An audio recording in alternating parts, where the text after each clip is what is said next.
טוב, חדר המכונות, הלב והריאה של בריכת השחייה.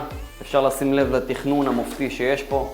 כשאני מדבר על תכנון, אני מדבר על גישה, נוחות. כמובן, אם צריכים לבוא, לסדר, לפרק, הכל נגיש, לא צריך להיות איזשהו אקרובט. וכמובן, איכות של המוצרים, אנחנו עובדים עם מוצרים אמריקאים, ברזים וצינורות על חוזרים, לפי התקנים, כמו שצריך. אפשר לשים לב, הכל גם נראה בצורה דקורטיבית. כל עניין החיטוי, יש פה מערכת מלח של מגן, אנחנו עובדים עם מגן, מערכת מלח ברמה מאוד גבוהה, שירות טוב. אפשר לראות שיש פה בייפס יפה שהולך לחימום, משאבת חום.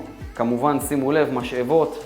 הכל פה מתוכנן, שימו לב לתכנון של העל חוזרים. בעצם כל תכנון חדר המכונות תלוי בגבהים, בגרביטציה של מיקום הבריכה, מיקום חדר המכונות, מיקום שוחת הביוב, זאת אומרת הביוב, ההזנה לביוב, וכמובן מיקום של הזנות מים לפיצוי, ומיקום של חדר האיזון, במידה ויש חדר איזון. אז בהתחשב בכל הדברים האלה אנחנו מתכננים את חדר המכונות, על חוזרים, ברזים, כל המיקומים של הדברים, וכמובן מנסים להוציא במקסימום, במינימום מקום, כמה שיותר מרווח תנועה וכמה שיותר שיראה מקצועי ונגיש.